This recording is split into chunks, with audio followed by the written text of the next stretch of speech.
Bienvenue sur ma chaîne. Prends un truc à grignoter, installe-toi, et souviens-toi, dans ces histoires, chacun avait le choix de bien faire. Ils ont juste choisi le contraire. Laisse un commentaire, abonne-toi, tu vas adorer. Laisse-moi te ramener au tout début. L'encre du sceau notarié n'était même pas encore sèche.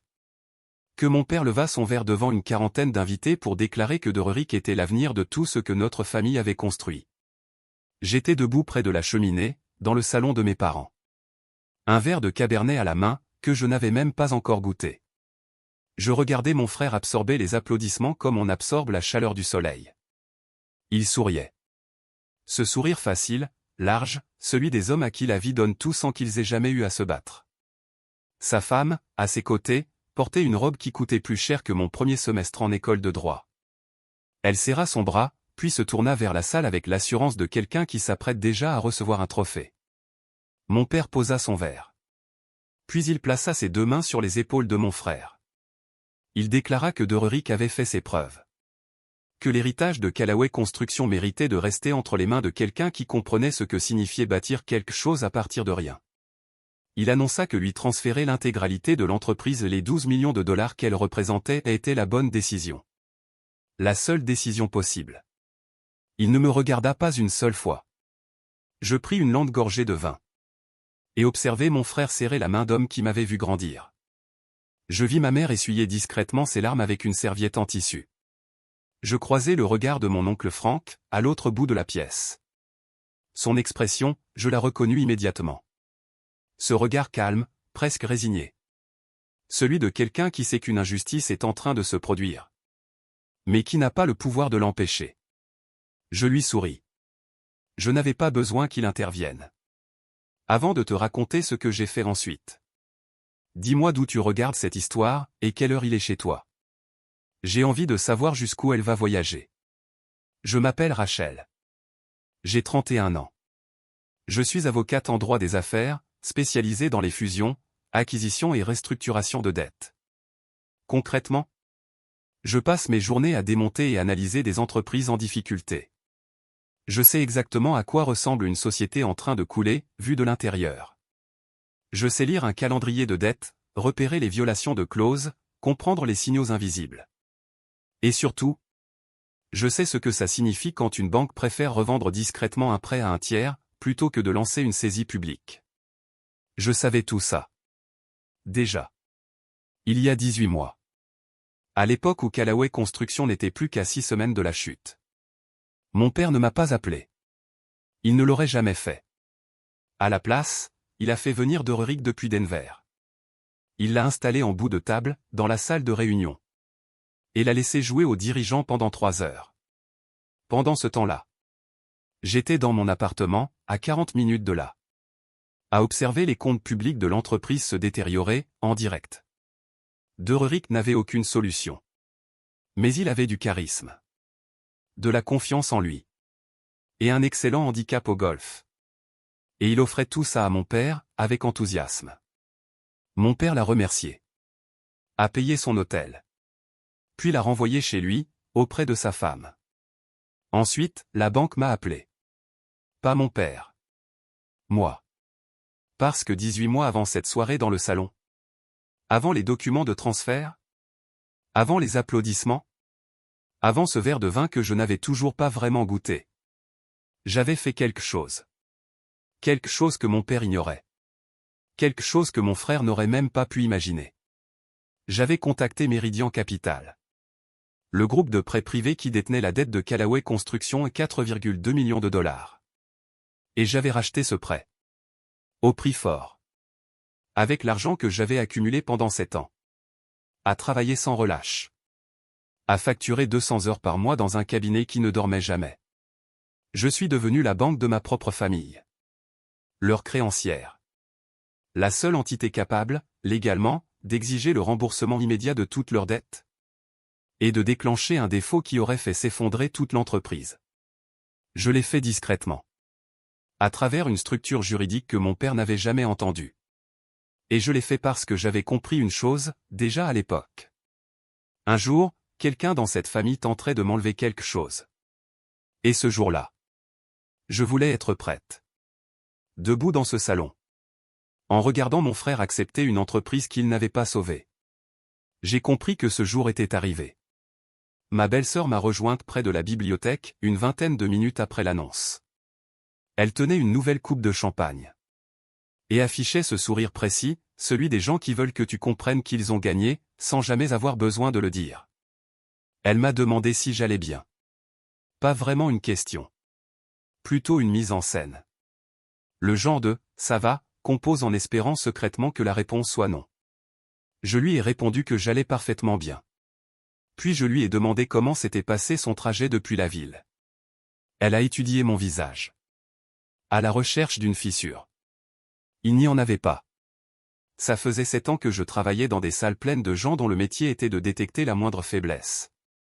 Et de l'exploiter. Ils n'avaient jamais rien trouvé. Elle n'allait pas réussir en 20 secondes, dans un salon. Elle a abandonné. Et elle est partie.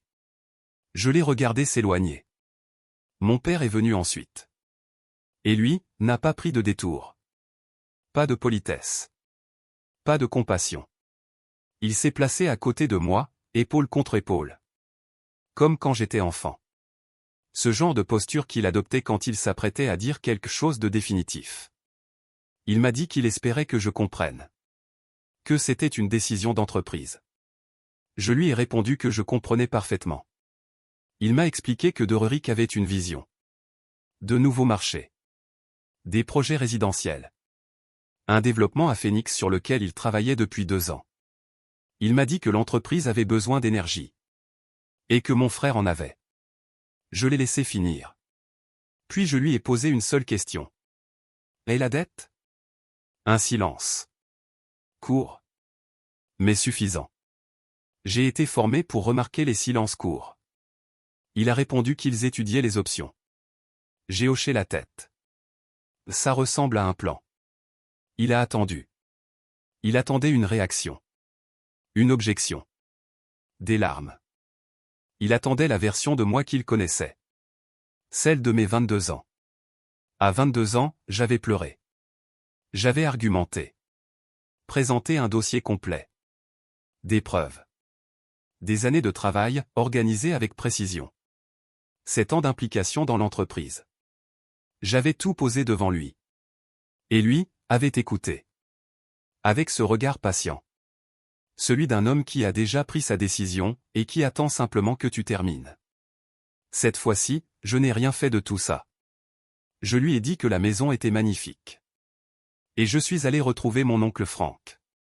Franck, c'est le petit frère de mon père. Le seul, dans toute cette famille. Qui avait vu ce que je construisais, sans chercher à le minimiser. Il m'a rejointe sur la terrasse arrière. Loin du bruit. Il m'a tendu un verre d'eau, sans que j'aie besoin de demander. Je suis désolé, a-t-il dit. Je lui ai répondu que ce n'était pas nécessaire. Il m'a confié qu'il connaissait la situation financière de l'entreprise. Qu'il siégeait toujours au conseil consultatif, et qu'il avait accès aux rapports trimestriels. Je lui ai répondu doucement. Les rapports trimestriels ne racontent pas toute l'histoire. Il m'a regardé longtemps. Franck avait 63 ans. 40 ans à observer des négociations. Il avait ce regard, celui d'un homme qui calcule. Puis il a dit. Tu n'as pas juste regardé ça arriver, pas vrai? Je lui ai répondu simplement. Je ne regarde jamais les choses arriver. Il hocha lentement la tête. Puis il demanda. Ton père est au courant? Pas encore. Il tourna les yeux vers le jardin. Vers les guirlandes lumineuses accrochées entre les chênes plantés par mon grand-père. Un long silence. Puis. Quoi que tu fasses, sois sûr de toi.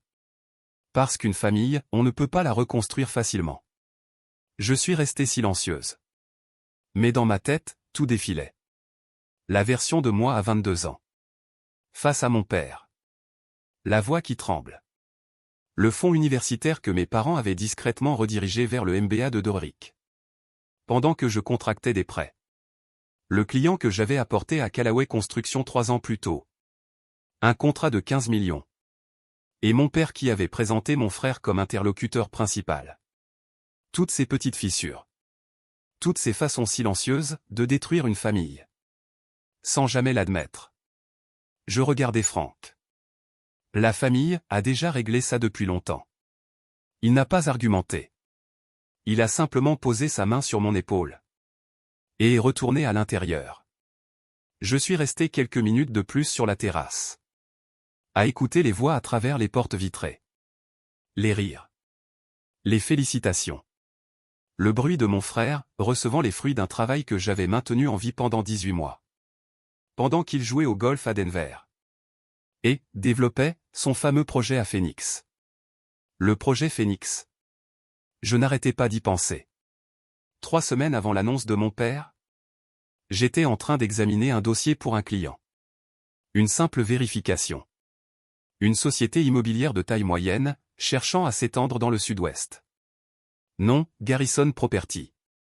Dirigeant, Todd Garrison. Et dans les notes d'un document de 12 pages. Une mention discrète.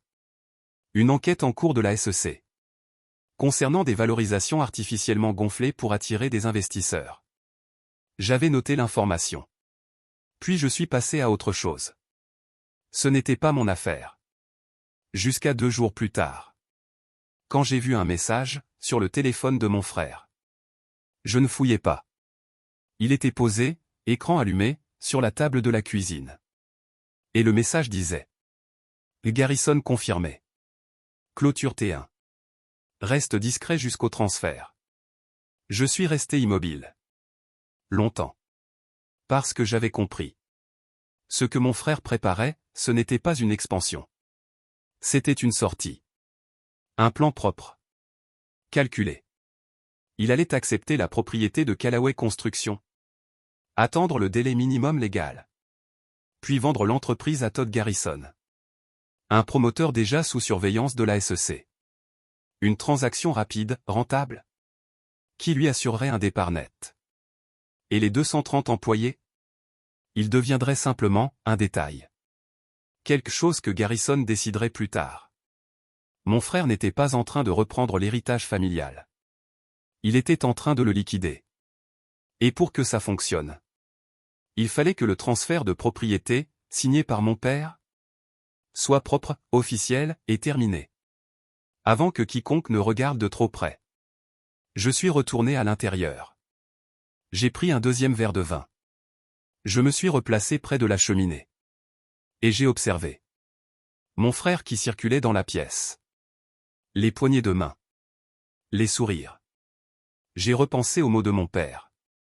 Une décision d'entreprise. Une vision.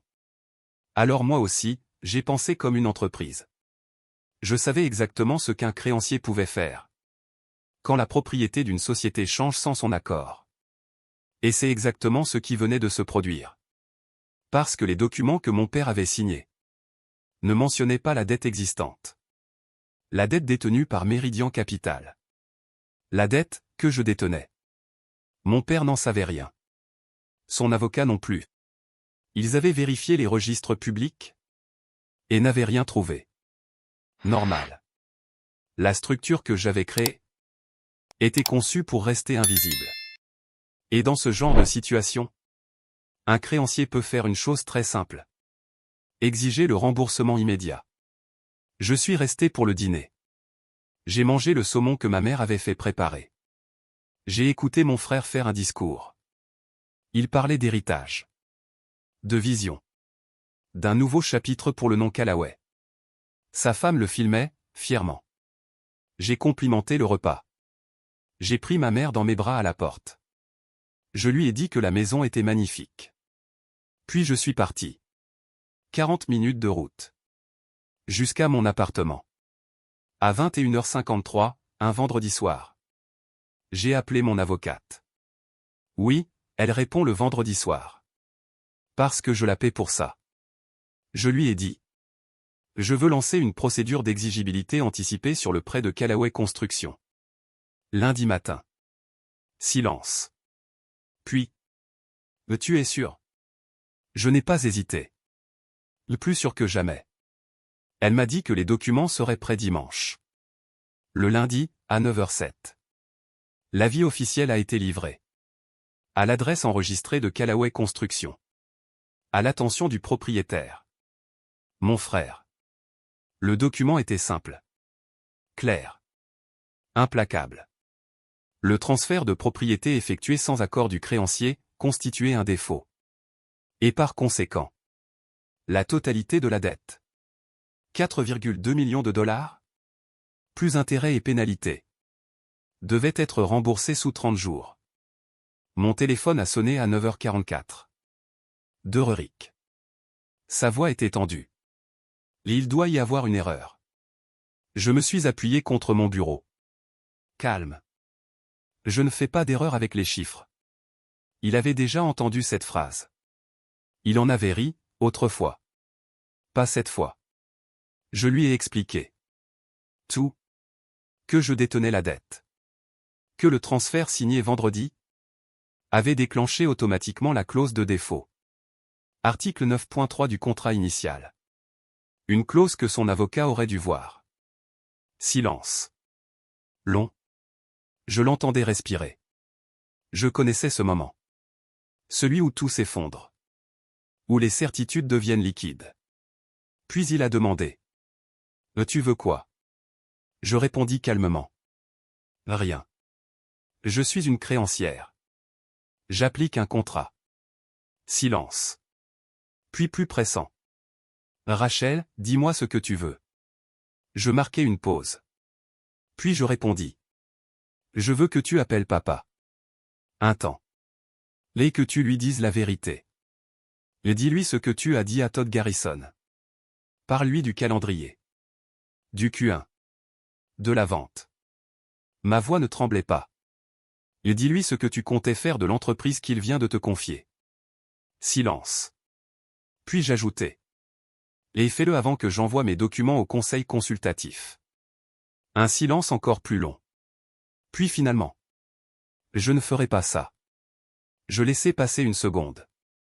Réfléchis bien à ce qui te fait croire que tu as le choix. Il a appelé mon père. Je le sais. Parce que 2 heures plus tard, mon oncle Frank m'a appelé. Sa voix était basse. Comme quelqu'un qui se tient juste à l'extérieur d'une pièce. Où quelque chose d'explosif est en train de se produire. Il m'a dit que mon père était enfermé dans son bureau. Que la voix de Rurik résonnait dans le couloir. Que ma mère était assise dans la cuisine. Silencieuse, évitant tous les regards. Il m'a demandé si je voulais venir. J'ai répondu. J'arrive dans 40 minutes. Quand je suis entré dans la maison. L'ambiance du dîner avait disparu. Plus de champagne. Plus de lumière chaleureuse. Juste un mardi après-midi ordinaire. Une odeur de café. Une lumière trop blanche. Un espace soudain, plus petit. Mon père était dans le salon. Assis dans son fauteuil près de la fenêtre. Celui qu'il utilisait quand il réfléchissait. Et il avait l'air d'avoir beaucoup réfléchi. Mon frère était sur le canapé. Il n'a pas levé les yeux quand je suis entré. Mon père m'a regardé. Longtemps. Puis il a demandé. Depuis combien de temps tu détiens ce prêt? 18 mois. Pourquoi ne pas me l'avoir dit? Je soutins son regard. Parce que tu ne m'as jamais demandé. Silence. Puis j'ajoutai, calmement. Parce que quand l'entreprise était à 6 semaines de la faillite, tu as fait venir Rurik de Denver, sans même m'appeler. Parce que j'ai passé 10 ans à évoluer dans un système où ce que je faisais comptait moins que lui, et j'ai fini par accepter la réalité telle qu'elle était. Sa mâchoire se crispa. Ce n'est pas juste. Je laissai échapper un léger souffle. Ça fait 15 ans que je réfléchis à ce qui est juste, et franchement, ça m'épuise. Mon frère marmonna quelque chose. Je tournai la tête. Répète. Il ne le fit pas. Mon père reprit. Qu'est-ce que tu comptes faire? Je posai calmement mon sac. Restructurer. Je marquai une pause. Je suis prête à convertir la dette en participation.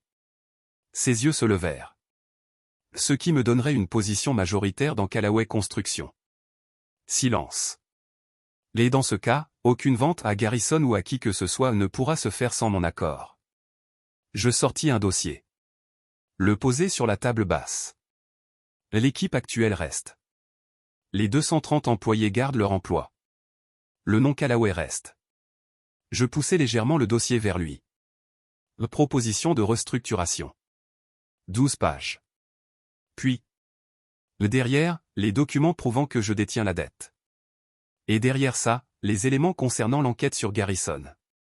Mon père regarda le dossier. Sans l'ouvrir. Puis, c'est à cause de vendredi? De Derrick? Je secouai la tête. C'est pour sauver ce que tu as construit pendant 30 ans, d'une vente à un promoteur sous enquête fédérale. Je le fixai. C'est ça, le sujet. Je marquai une pause. Si tu préfères passer les prochaines heures à te demander si j'ai fait ça pour punir ton fils, c'est ton choix. Je me redressai légèrement. Mais le délai de 30 jours, lui, a déjà commencé. Mon père tourna les yeux vers mon frère. Mon frère regarda le sol. Puis mon père ouvrit le dossier. Et il lut. Lentement. Méthodiquement. Comme quand j'étais enfant. Et qu'il me disait, ne survole jamais un document où ton nom apparaît. Le temps passa. Mon frère se leva. Alla dans la cuisine. Je l'entendais parler à voix basse au téléphone. Son avocat, probablement. Ou Garrison. Peu importe. La vie était publique désormais. Frank m'apporta un café. Sans un mot. Il s'assit en face de moi. Et attendit. Finalement. Mon père referma le dossier. Le posa sur ses genoux. Puis il me regarda. Longuement. Avec une expression que je n'avais jamais vue chez lui. Ni colère. Ni fierté. Quelque chose de plus profond. Comme s'il réalisait, quelque chose qu'il avait ignoré pendant très longtemps. Tu as fait tout ça, seul? Oui. Tu as racheté la dette. Tu as structuré tout ça. Tu as géré pendant 18 mois. Et vendredi soir, tu n'as rien dit. Je hochai la tête. J'ai appris de toi, qu'on ne montre pas ses cartes pendant une fête. Quelque chose traversa son regard. Un moment, j'ai cru qu'il allait se défendre. Retourner la situation. Dire que j'avais attaqué. Qu'il avait fait le bon choix. Je l'ai vu y penser. Puis abandonner. Il inspira. Je te dois des excuses. Je ne m'y attendais pas. Pas du tout. J'avais prévu toutes les réactions possibles.